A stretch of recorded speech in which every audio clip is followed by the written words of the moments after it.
एक बंद पड़ा पुराना माइन और एक ऐसा रहस्य जो टाइम को पीछे मोड़ दे। जब इन लोगों को इस जगह की सच्चाई पता चली तब तक बहुत देर हो चुकी थी। पर असली दुश्मन कोई बाहर वाला नहीं बल्कि वो खुद हैं जो फ्यूचर से आए हैं। कहानी की शुरुआत होती है एक पुरानी बंद पड़ी माइन से। एक आदमी बार बार एक ही बात कह रहा होता है, मैं इस लूप को तोड़ सकता हूँ। उसी अंधेरे से एक लड़की की रोने की आवाज़ आती है जो किसी भी तरह इस जगह से निकलना चाहती है। इसके बाद हमें एक गैस स्टेशन पर लायला, उसका बॉयफ्रेंड माइकल और उनके 5 दोस्तों को दिखाया जाता है। ये सब अपने एक दोस्त के कैबिन पर वीकेंड मनाने जा रहे होते हैं। रात हो चुकी है और कुछ लोगों को लगता है कि शायद ये रास्ता भटक गए। तभी अचानक एक आदमी उनकी गाड़ी के बिल्कुल सामने आ गया। उसे बचाने के चक्कर में गाड़ी का बैलेंस बिगड़ जाता है। सब डर जाते हैं कि कहीं ये कोई ट्रैप तो नहीं, इसलिए कोई भी गाड़ी से बाहर नहीं निकलता। लेकिन थोड़ी दूर जाते ही गाड़ी पूरी तरह से बंद हो जाती है क्योंकि उस आदमी को बचाने के चक्कर में गाड़ी किसी पेड़ या पत्थर से टकरा गई थी। माइकल कहता है, टेंशन मत लो, हम बस पहुंचने ही वाले हैं। फिर ये लोग पैदल ही चल पड़ते हैं। चलते चलते आसमान में उन्हें अरोरा लाइट दिखाई दी जो कुछ ही देर में गायब हो गई। थोड़ी दूर जाकर उन्हें एक कैबिन नजर आता है जिसमें लाइट जल रही होती है, लेकिन अभी इन्हें पता नहीं कि ये सही जगह आए हैं कि नहीं। रोज और टीजे आवाज लगाते हैं लेकिन घर में कोई नहीं था। अंदर उन्हें एक लेटर मिला जिसे देखते ही दोनों चिल्लाते हुए बाहर भाग आते हैं। बाद में हमें पता चलता है कि ये दोनों बाकी दोस्तों के साथ मजाक कर रहे थे। ये बिल्कुल सही जगह आए हैं। उस लेटर में इन लोगों में से कुछ के नाम लिखे होते हैं। इन्हें लगा कि उनका दोस्त बाहर गया होगा, पर सच्चाई तो कुछ और है। जब सब रिलैक्स कर रहे होते हैं तभी light bar bar on off होने लगती है। टीजे और माइकल जनरेटर चेक करने जाते हैं। फ्यूल भरते वक्त झाड़ियों के बीच से ऐसा लगता है जैसे कोई उन पर नजर रखे हुए हो। बाद में जब सभी अंदर बातें कर रहे होते हैं तब सैम बोलता है, अभी मैंने बाहर किसी को देखा, पर सब इसे मजाक में टाल देते हैं। तभी दरवाजे पर जोर से आवाज हुई, लेकिन बाहर जाकर देखने पर कोई नहीं था। सब मान लेते हैं कि कोई जंगली जानवर होगा। माइकल को बाहर थोड़ा और फ्यूल मिला, इसलिए वो दोबारा अकेले जनरेटर के पास जाता है। वापस आने पर वो थोड़ा बदला बदला सा लगता है। इसको बुरे सपने भी आ रहे थे। इसी दौरान जंगल के एक कोने में इनका दोस्त, जिसका ये कैबिन है, वो अपनी गर्लफ्रेंड के साथ एंजॉय कर रहा होता है। तभी एक अनजान आदमी आकर इन दोनों को बहुत बुरी तरह से मार देता है। अगली सुबह रोज माइकल से पूछती है, तुम रात को बाहर क्या कर रहे थे? माइकल कहता है, क्या बात कर रही हो, मैं तो पूरी रात सो रहा था। अब यहीं से कहानी धीरे धीरे टाइम लूप की तरफ बढ़ने लगती है। टीजे मॉर्निंग वॉक से लौटता है। उससे बहुत बढ़िया जगह मिली है। सभी लोग उस जगह जाने के लिए निकल पड़ते हैं। आखिरकार ये लोग यहाँ घूमने ही तो आए थे। उनका दोस्त अभी तक वापस नहीं आया और आएगा भी नहीं, क्योंकि हम जानते हैं कि उसका दी एंड हो चुका है। रास्ते में एलेक्स रोज को एक जंगली मशरूम देता है। पहले तो रोज मना करती है क्योंकि एलेक्स एक नंबर का नशेड़ी है। कुछ देर बाद ये लोग एक बंद पड़ी माइन के पास पहुंचते हैं। माइन के बाहर लिखा होता है, ब्रेक द साइकिल। माइन के अंदर बहुत अंधेरा होता है। यहाँ रखी हुई चीजों को देखकर ऐसा लगता है जैसे अचानक काम बंद कर दिया गया हो। दीवार पर एक सांप की तस्वीर बनी होती है जो अपनी ही पूंछ खा रहा होता है। रोज कहती है, मैंने ये पहले भी कहीं देखा है। माइन बाहर से तो छोटी लग रही थी लेकिन अंदर से नहीं। आगे जाकर उन्हें एक लकड़ी का पुल मिला जो बीच में से टूटा हुआ था। इसी दौरान एलेक्स और रोज बाकी लोगों से अलग हो गए, लेकिन ये तो एलेक्स का प्लान था।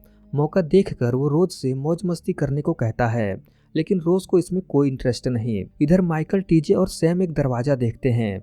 अंदर लिखा होता है, this is the first time. Michael जैसे ही अंदर जाता है, टीजे और सैम मजाक में दरवाजा बंद कर देते हैं, पर अचानक दरवाजा सच में अटक जाता है।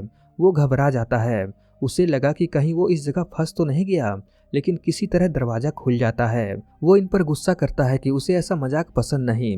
सैम और टीजे उसे सॉरी बोलते हैं और माइकल उन्हें माफ भी कर देता है। इधर एलेक्स और रोज में जब बात नहीं बनी तो वो दोनों भी अलग हो गए। रोज को जमीन पर ताजे खून के निशान दिखाई देते हैं। वो भागने लगती है और तभी कोई उसका पैर खींच लेता है। किसी तरह ये लोग उस माइन से निकलकर वापस कैबिन में पहुंचे। रोज के पैर पर खरोच के निशान हैं, लेकिन हैरानी की बात, वो सिर्फ रोज को ही दिख रहे हैं। कहीं ये लोग इसे पागल न समझे, इसलिए रोज उस निशान के बारे में किसी को नहीं बताती। और वैसे भी रोज को भूत प्रेत और जादू टोना में कुछ ज्यादा ही भरोसा है। लायला और माइकल वापस गाड़ी के पास जाते हैं।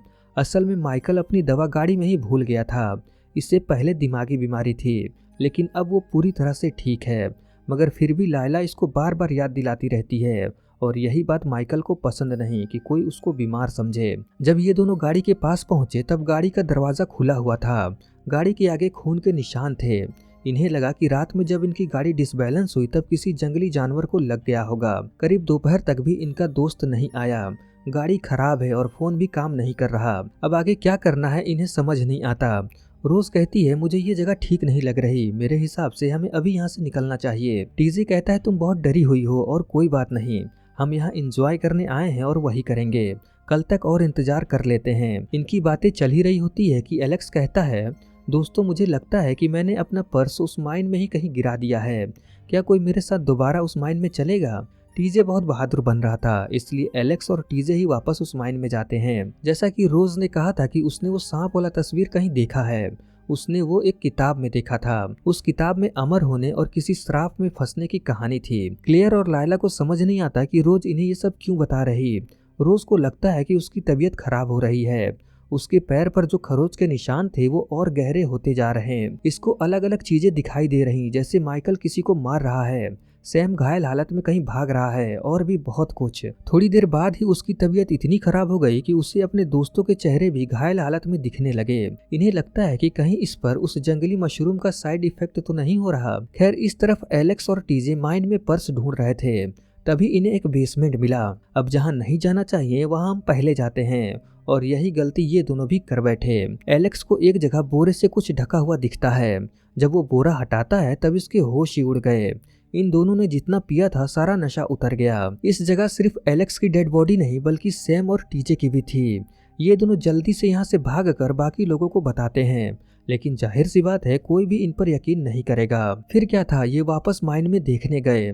सैम अपनी डेड बॉडी देखकर कुछ बोल ही नहीं पाया। अब ये लोग इतने डर चुके थे कि 1 मिनट भी यहाँ रुकना सही नहीं था। जिंदा रहते हुए भी अपनी डेड बॉडी देख लेना ये साफ साफ इशारा है कि ये जगह सही नहीं। लेकिन अब ये रात में कहीं जा भी नहीं सकते, ऊपर से रोज की तबीयत खराब हो चुकी है। उसे देखकर ऐसा लगता है जैसे उसके ऊपर भूत चढ़ गया हो। वो भी वही बात दोहराने लगी, ब्रेक द साइकिल। फिलहाल अभी वो बेहोश है। सब लोग बातचीत करते हैं कि अब आगे क्या करना है। क्लेयर कहती है कहीं हम लोग मर तो नहीं गए जब गाड़ी डिसबैलेंस हुई थी। एलेक्स कहता है क्या बकवास है, इसका मतलब हम लोग आत्मा हैं, ऐसा नहीं हो सकता। एलेक्स और टीजे फैसला करते हैं कि ये वापस माइन में जाएंगे और सच्चाई का पता लगाएंगे, क्योंकि अगर ये लोग मर के आत्मा बन गए तो बाकी की डेड बॉडी भी होनी चाहिए। इतना सब कुछ हो रहा था, लेकिन माइकल को देखकर ऐसा लगता है जैसे वो कुछ छुपा रहा है। उसने अपनी दवाई अभी तक नहीं खाई। दराज में इसे एक चौक मिली। कुछ सोचकर उसने वो चौक अपने पास रख लिया। ये झाड़ियों में किसी को देखता है, लेकिन हमें नहीं दिखाया जाता कि वो कौन है। मिरर में इसे अपना ही चेहरा बदला हुआ नजर आता है। इधर माइन के अंदर, जो पता नहीं कितनी बड़ी है, टीजे और एलेक्स को किसी के रोने की आवाज सुनाई देती है। जब ये पास जाकर देखते हैं तब वहाँ क्लेयर थी, लेकिन ये यहाँ कैसे आई, वो तो कैबिन में है। क्लेयर कहती है ये सब माइकल कर रहा है, उसने ही मुझे यहाँ बंद किया। एलेक्स अकेले में टीजे से कहता है कि ये हमारी क्लेयर नहीं है, उसकी हालत और कपड़े देखो, कुछ गलत ना हो जाए, इसलिए एलेक्स क्लेयर को फिलहाल यहीं रहने को कहता है। इधर पता नहीं कौन किसी के कॉफी में कुछ मिला देता है। पता नहीं माइकल के दिमाग में क्या चल रहा है। वो बैग से रस्सी निकालकर बाहर फेंक देता है। एलेक्स और टीजे जब वापस आते हैं तब क्लेयर पहले से यहाँ मौजूद थी। ना तो उसे चोट लगी है और ना ही उसके कपड़े बदले, यानी जो क्लेयर इन्हें माइन में मिली वो इसका अलग वर्जन है। ये बात यकीन करने लायक तो नहीं थी, लेकिन जैसा इनके साथ हो रहा है उसे देखते हुए कोई ज्यादा सवाल नहीं करता। ये लोग माइकल का हाथ बांध देते हैं ताकि वो किसी पर हमला न करे। माइकल कहता है मैंने कुछ नहीं किया, यकीन करो। लायला पूछती है क्या तुमने अपनी दवा ली। ये सुनते ही माइकल का गुस्सा बढ़ जाता है, क्योंकि जब इसकी गर्लफ्रेंड को इस पर यकीन नहीं तो किसी और को क्या ही कहे। माइकल के कुछ न बताने पर यह फैसला होता है कि आज की रात उसे अलग कमरे में रखा जाए। क्लेयर बहुत डर रही थी। वो कहती है कि माइकल यहाँ नहीं रहेगा। अब ना चाहते हुए भी कुछ खाने पीने का सामान लेकर ये तीनों माइकल को उसी माइन में बंद कराते हैं। हैरानी की बात थी, जहाँ दीवार पर पहले लिखा था ब्रेक द साइकिल, अब वहाँ से गायब था। वापस आते समय इन्हें दोबारा से आसमान में अरोरा लाइट दिखाई दी। कैबिन में पहुंचकर ये लोग फिर से वही सब बातें करने लगे कि ये सब क्या हो रहा है, कहीं ये जगह नरक तो नहीं है जहाँ हमें सजा मिल रही हो, और भी इधर उधर की बातें जो भी इनके दिमाग में आ रहा था। तभी अचानक रोज जो बेहोश थी वो होश में आकर इनसे कहती है कि माइकल भाग गया है, और फिर से बेहोश हो गई। ये लोग सोचते हैं कि अगर माइकल भाग गया है तो ये बात इसे कैसे पता चली, और वैसे भी ये माइकल को लॉक करके आए थे, बिना चाबी के वो कैसे भाग गया। फिर हमें माइन के अंदर दिखाया जाता है। माइकल सच में उस रूम से बाहर निकल आया था। वो लकड़ी के पुल के पास पहुंचता है। अजीब बात ये थी कि अब वो पुल भी एकदम सही है, जबकि पहले टूटा हुआ था। टीजे और एलेक्स चेक करने के लिए यहाँ आने वाले थे, तभी ये क्लेयर को देखते हैं जिसने अब कपड़े बदल लिए। उसने वही कपड़ा पहना है जो उस माइन में बंद पड़ी क्लेयर ने पहना था। क्लेयर पूछती है क्या बात है, तुम लोग मुझे ऐसे क्यों देख रहे हो? वो कहते हैं कुछ नहीं, बस ऐसे ही। फिर ये तीनों उस माइन में पहुंचते हैं जहां दरवाजा खुला हुआ था। टीजे एलेक्स पर चिल्लाने लगता है कि कहीं उसने ही तो कुछ गड़बड़ नहीं की, क्योंकि यहाँ की चाबी उसके पास ही था। तभी यहाँ माइकल आ जाता है जो इनके सामने से ही भागने लगा। ये तीनों उसे पकड़ने के लिए उसके पीछे भागने लगते हैं। भागते भागते माइकल उसी लकड़ी के पुल से गुजरता है। उसे पता था कि ये पुल एक जगह से कमजोर है। जब एलेक्स इस जगह आया तब पुल टूट गया और वो सीधा नीचे पत्थर पर जा गिरा। उसकी मौत उसी तरह हुई जैसे इसने अपनी डेड बॉडी देखी थी। इधर कैबिन में रोज भी तड़प तड़प के मर जाती है क्योंकि उसकी कॉफी जहरीली हो चुकी थी और ये सब माइकल ने किया था। लेकिन ये सब वो क्यों कर रहा है, इसका जवाब मिलना बाकी है। सैम और लायला बाकी लोगों के पास जा रहे थे। लायला कहती है अगर हम वहां गए और वो लोग यहाँ आ गए तो। इसलिए सैम एक लेटर में टीजे, एलेक्स और क्लेयर का नाम लिखकर कहता है वो लोग यहीं रुके, हम आ जाएंगे। ये सब देखकर ऐसा लग रहा था जैसे टाइम पीछे जा चुका है, लेकिन ये बात इन्हें समझ में नहीं आ रही। क्लेयर और टीजे एलेक्स को देखने के लिए पुल से नीचे उतरे, लेकिन तभी वहां छुपा बैठा माइकल ऊपर से एक भारी चीज टीजे पर गिरा देता है, जिससे टीजे भी अब नहीं रहा। रही बात क्लेयर की तो उसके साथ क्या होगा हमें पता है। वो इसे इसी जगह लॉक कर देगा क्योंकि उसके कहने पर ही माइकल को यहाँ लॉक किया गया था। सैम और लायला यहाँ आ रहे थे, लेकिन उन्हें नहीं पता कि अगली बारी उनकी है। रास्ते में आते समय इन्हें कोई गाड़ी दिखाई देती है। मदद के लिए सैम उस गाड़ी के सामने आया, लेकिन गाड़ी में बैठे लोगों को देखकर इसके होश ही उड़ गए।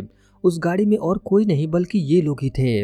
इसे बचाने के चक्कर में जब गाड़ी डिसबैलेंस हुई थी तब साइड में खड़ी लायला को आकर लगी। अब समझ आता है कि गाड़ी के आगे जो खून लगा था वो किसी जंगली जानवर का नहीं बल्कि लायला का ही था। इनका अगला ग्रुप आ चुका है और इस ग्रुप के लोग एक एक करके मर रहे हैं। सैम लायला से कहता है कि मैं उन लोगों को बचा सकता हूँ, अगर मैं उन्हें माइन में जाने ही ना दूं तो सब कुछ ठीक हो जाएगा। इधर माइकल इन लोगों के डेड बॉडी को ठिकाने लगा देता है।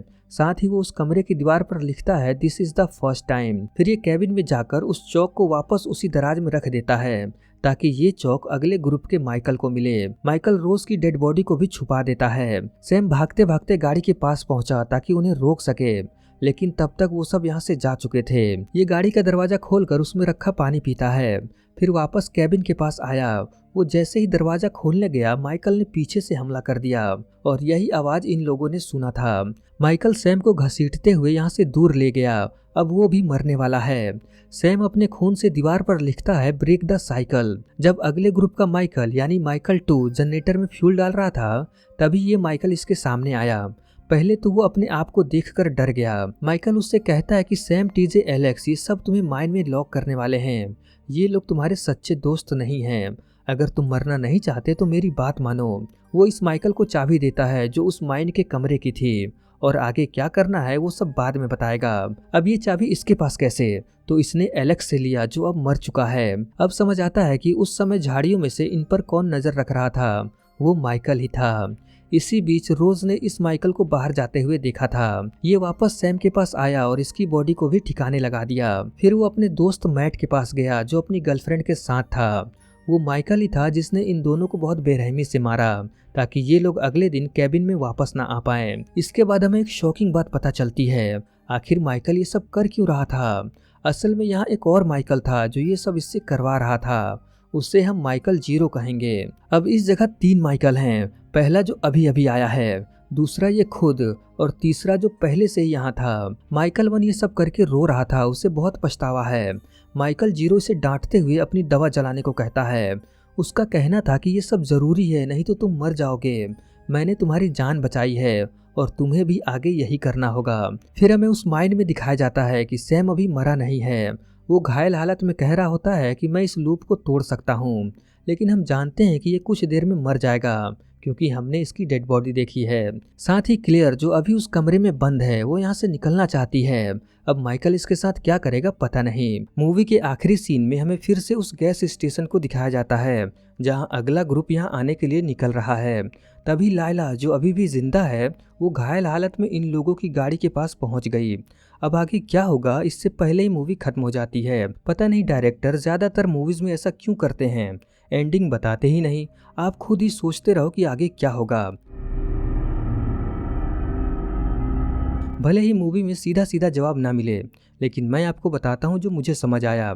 आखिर ये टाइम लूप कब और क्यों शुरू हुआ, इसके पीछे दो कहानी है। पहला जवाब उस किताब की स्टोरी से पता चलता है। कोई शैतान अमर होना चाहता था, लेकिन उसकी गलती से उसको ऐसा श्राप मिल गया जिसमें वो बार बार एक ही दिन को जीने लगा। परेशान होकर वो यहाँ से भाग गया या फिर मर गया, लेकिन उसका श्राप अभी भी इस जगह पर है। जब भी कोई उस माइन में अरोरा लाइट वाले समय में जाता है, तब वो श्राप उन पर भी लग जाता है, जैसा कि इन लोगों के साथ हुआ। इस माइन में जो जितना ज्यादा अंदर से डरता है, उस पर उतना ही असर होता है, जैसा रोज और माइकल के साथ हुआ। रोज भूत प्रेत पर ज्यादा ही भरोसा करती थी, तो उस पर वही सब हावी हो गया। इसलिए उसको ऐसी ऐसी चीजें दिखाई देती थी जो असल में है ही नहीं, जैसे उसके पैर में खरोच, लेकिन इसको होने वाला फ्यूचर भी दिख रहा था। वो सब उस माइन में जाने की वजह से हुआ। रही बात इसका पैर किसने खींचा था, तो वो क्लेयर थी, पिछली बार वाली, जिसको माइकल ने यहाँ बंद किया था। अभी वो जिंदा है, लेकिन बहुत डरी हुई है, उसको किसी पर भरोसा नहीं, लेकिन ये कब तक जिंदा रहेगी पता नहीं। दूसरा माइकल, जिसकी दिमागी हालत ठीक नहीं थी, उसका इलाज भी चल रहा था। लायला उसको लेकर हमेशा चिंता करती थी कि वो दवा ले रहा है कि नहीं। इस बात से माइकल को बहुत बुरा लगता था, क्योंकि वो अभी भी इसको बीमार ही समझ रही है। कहीं न कहीं वो खुद भी अपने आप को कम समझता था। उसे लगता था कि ये लोग उसे बीमार और पागल समझते हैं, इसलिए इस पर तरस खाते हैं। बस यही सब उसके दिमाग में चल रहा था, जो माइन में जाने के बाद और पक्का हो गया। दूसरा वजह टाइम लूप शुरू होने का, तो इस जगह अरोरा लाइट की वजह से माइन के अंदर का टाइम डिस्टर्ब हो गया, जिसके बाद जब ये लोग उस माइन के अंदर गए तब टाइम लूप शुरू हो गया। ये कहानी थोड़ी कमजोर लगती है, लेकिन ऐसा भी हो सकता है। अब माइकल ये सब कर क्यों रहा था? माइकल जीरो इसे बताता है कि कोई तुमसे प्यार नहीं करता, वो तुम्हें माइन में बंद करेंगे। अगर तुम्हें जिंदा रहना है तब उन सबको मार दो। अब माइकल ना चाहते हुए भी वही सब करता है जो माइकल जीरो ने किया, और आगे भी माइकल 2 और 3 वो सब भी वैसे ही करेंगे। अगर ऐसा हुआ तो यहाँ बहुत सारे माइकल हो जाने चाहिए, लेकिन ऐसा होता तो नहीं। ना माइकल बहुत सारे होते हैं, ना ही बाकी लोगों की डेड बॉडी। अब थोड़ा समझिए ये लूप कैसे काम करता है। यहाँ पर माइकल जीरो का काम खत्म हो गया, वो अगले दिन में चला जाएगा। अगले दिन से माइकल 1 माइकल जीरो की जगह ले लेगा, और वो भी वही करेगा। इसने सबको मार दिया, अब किसी से डरने की जरूरत नहीं। रही बात जो नया ग्रुप आ चुका है उनका क्या, तो उन लोगों को मारने की जिम्मेदारी अब इसकी नहीं है। ये बस उस माइकल को बताएगा कि उसे क्या करना है, उसके बाद ये भी यहाँ से चला जाएगा, और इस तरह से ये टाइम लूप हमेशा चलता रहेगा। अब आखिरी में क्या हुआ उसे समझते हैं। हम देखते हैं कि लायला 1 घायल हालत में अगले ग्रुप के पास पहुंचती है। ग्रुप 1 के सभी लोग मर चुके हैं, इसके और माइकल के अलावा। रही बात क्लेयर की, तो उसके साथ क्या हुआ दिखाया नहीं जाता, लेकिन मैं बताता हूँ कि उसके साथ क्या हुआ होगा। तो सबसे पहले जब एक क्लेयर उस कमरे में बंद थी, तब रोज, जिसने यहाँ खून देखा था, वो डर के मारे भागने लगती है। यहाँ से निकलने के चक्कर में वो उस कमरे का दरवाजा खोलकर अंदर जाती है। कमरे में क्लेयर छुपी हुई थी। क्लेयर रोज का पैर पकड़ती है उसे डराने के लिए, ताकि जब रोज यहाँ से भागे तब ये भी यहाँ से निकल सके। अब इसने बाकी लोगों के सामने आकर सच्चाई क्यों नहीं बताई? ऐसा इसलिए क्योंकि इसे सब पता है। उसने अपने बॉयफ्रेंड टीजे को अपने सामने मरते देखा था। दूसरा वाला टीजे यहाँ आया, लेकिन उसने क्लेयर को इस कमरे से बाहर नहीं निकाला। तो क्या इसका मतलब क्लेयर बच जाएगी? नहीं, उसका मरना तय है। उसे कोई और नहीं बल्कि दूसरी क्लेयर ही मारेगी। वो कैसे, तो याद कीजिए, जब क्लेयर 1 को माइकल ने उस कमरे में बंद किया था, तब वहाँ पहले से ही एक क्लेयर मौजूद थी, जिसे माइकल जीरो ने बंद किया था। क्लेयर 1 जानती थी कि यहाँ एक और क्लेयर है। जो बात टीजे और एलेक्स ने इसे बताया, वो अपने सामने अपने आप को ही देखकर खतरा समझ लेती है। दोनों में लड़ाई हुआ और क्लेयर जीरो मारी गई। क्लेयर 1 यहाँ से भागना चाहती है, लेकिन माइकल ऐसा करने दे तब ना। अब क्लेयर 1 का भी वही हाल होगा जो क्लेयर जीरो का हुआ। मूवी के आखिरी सीन के बाद क्या होगा, यहाँ से भी मेरी दो कहानी है। पहला ये कि लायला इन लोगों को सब कुछ बता देगी और उन्हें मानना ही पड़ेगा, क्योंकि कोई और ये बात बताता तो कोई नहीं मानता, लेकिन ये तो लायला ही है। इस हिसाब से ये टाइम लूप यहीं टूट जाएगा। अब ये लोग ना तो उस माइन में जाएंगे और ना ही टाइम लूप शुरू होगा। ये रही हैप्पी एंडिंग। दूसरी बात, अगर ये लायला 1 का सपना हुआ तो, क्योंकि हमने देखा था कि उसका एक्सीडेंट हुआ है, वो मरने की हालत में यहाँ से बहुत दूर जंगल में पड़ी है। हो सकता है कि वो बस सोच रही हो कि उसने ये टाइम लूप तोड़ दिया, लेकिन असल में वो अभी भी जंगल में ही पड़ी है मौत का इंतजार करते हुए। अब आपको क्या लगता है, क्या ये टाइम लूप टूट गया या फिर ये लायला का सपना है? कमेंट में बताएं हैप्पी एंडिंग या सैड एंडिंग।